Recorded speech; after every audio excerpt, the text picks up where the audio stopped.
Hello friends, Ashok IAS में आपका स्वागत है। फ्रेंड्स, आज डे 40 का प्रश्न है। हम डे 40 के प्रश्नों की चर्चा करेंगे अर्थात प्रश्न की चर्चा करेंगे।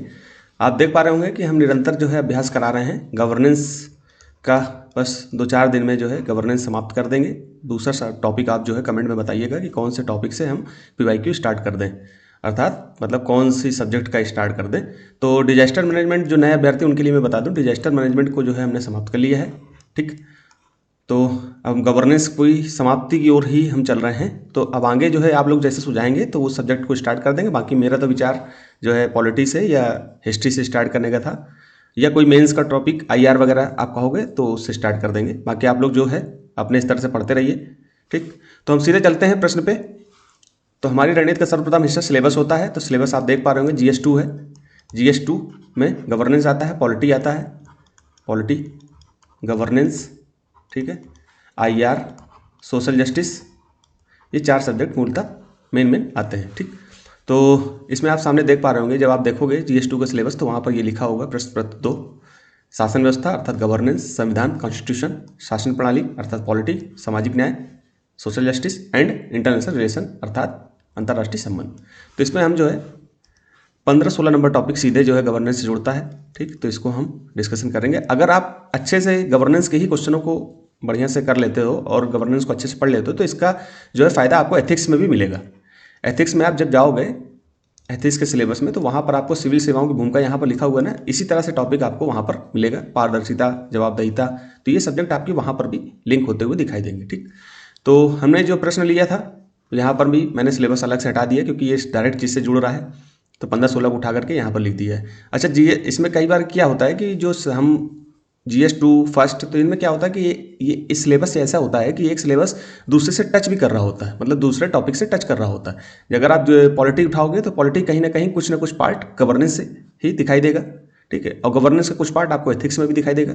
ठीक, तो एक दूसरे से लिंक करता हुआ दिखाई देता है। तो हम पूर्णतः किसी को अलग नहीं कर सकते। ठीक है, तो सीधे चलते हैं प्रश्न पे।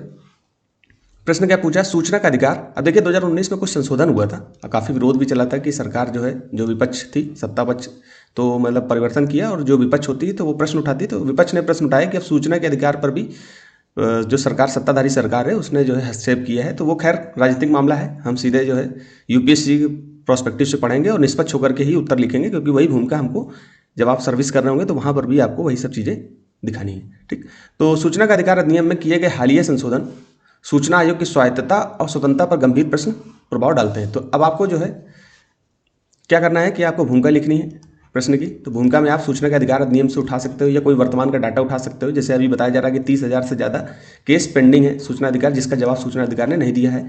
तो कोई ऐसा जो मतलब कि रेलिवेंट जो है, कोई जो है कमेटी हो, आयोग हो, उसने दिया हो कोई रिपोर्ट, तो ही आप उसको डालिए। ऐसे इधर उधर से मत उठाइए। अगर नहीं पता है तो आप सिंपल जो है सूचना के अधिकार अधिनियम 2005 आपने पढ़ा ही होगा, तो आप वहाँ से उठा सकते हो कि सूचना अधिकार अधिनियम 2005, जिसमें हालिया में 2019 में संशोधन हुए हैं। ठीक, इस तरह से आप उठा सकते हो। हालांकि ये प्रश्न दोबारा नहीं रिपीट करेगा, लेकिन इसका लिंक कहीं ना कहीं किसी और सब्जेक्ट में, किसी और टॉपिक में आप जब पेपर कर रहे होगे तो वहाँ पर आप इसको जो है खोज सकते हो, मतलब उसमें डाल सकते हो 1-2 पॉइंट। ठीक है, तो सीधे चलते हैं हम।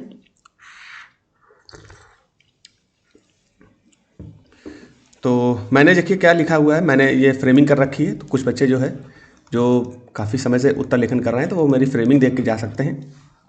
तो यहाँ पर मैंने क्या है कि सूचना का अधिकार अधिनियम में किए गए हालिया संशोधन सूचना आयोग की स्वायत्तता और स्वतंत्रता पर गंभीर प्रभाव डालते हैं। तो गंभीर, हम पहले जो है सूचना का अधिकार अधिनियम की थोड़ी सी परिभाषा या फ्रेमिंग से भूमिका स्टार्ट कर देंगे, मतलब किसी डाटा से। तो मुझे डाटा पता था, लेकिन मैंने स्टार्ट किया कि सिंपल से स्टार्ट करें कि सूचना का अधिकार अधिनियम 2005 आप बता ही सकते हो कि किस लिए आया था, शासन में पारदर्शिता लाने के लिए और जवाबदेहिता लाने के लिए। तो ऐसे स्टार्ट कर सकते हो। 2019 में इसमें संशोधन हुआ, उसकी बात रखते हुए ये भूमिका आपने 25 से 30 शब्दों, क्योंकि 150 शब्द का प्रश्न है, मैंने इसमें लगभग 200 से 250 शब्द की व्याख्या दी हुई है।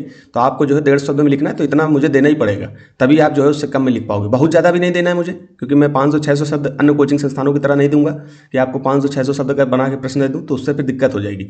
150 का पूछेगा तो मैं 200-250 से ऊपर नहीं जाऊँगा, और 250 का पूछेगा तो मैं उसको जो है 300 तक लेकर के जाऊँगा। इससे ज़्यादा मैं आपको नहीं दूंगा, क्योंकि फिर आपको लिखने में दिक्कत होगी। फिर आप मुख्य भाग में आएंगे तो संशोधन की बातें आपको लिखने की, संशोधन किस किस चीज़ में हो। तो केंद्रीय और राज्य सूचना आयुक्तों का कार्यकाल पहले 5 वर्ष था। ठीक है, अब क्या कर दिया कि 5 वर्ष प्लस 65 वर्ष। ठीक है, तो इसमें जो होता है कि और केंद्र सरकार निर्धारित करेगी कितने साल तक रहेगा कोई।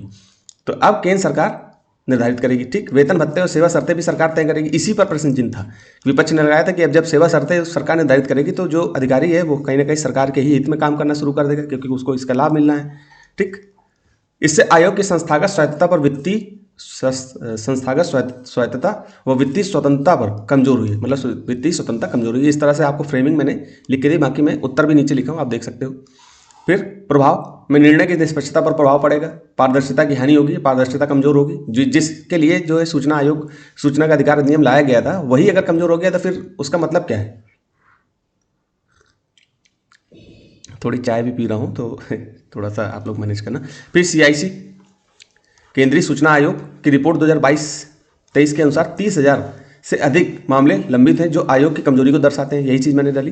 फिर निष्कर्ष डाल देना, सूचना आयोग लोकतंत्र की संवैधानिक चौकीदार है। सूचना आयोग कैसा है, लोकतंत्र का संवैधानिक चौकीदार है, इस प्रकार हम कह सकते हैं। इससे जो है आप अपने स्तर से जैसा भी आप बना के लिखना हो। बाकी मैंने देखिए यहाँ तक आप जो है, जो कई बच्चे मतलब कई साल से प्रैक्टिस कर रहे हैं उनको केवल देखना, तो यहाँ से जा सकते हैं। मैं अपना वीडियो आपको दिखाना नहीं चाहता। मैं कह रहा हूँ कि जो पढ़ने वाला हो उसको लग रहा हो कि मुझे यहाँ तक के देख करके जाना चाहिए, जो पहले से उत्तर लेखन कर रहे हैं।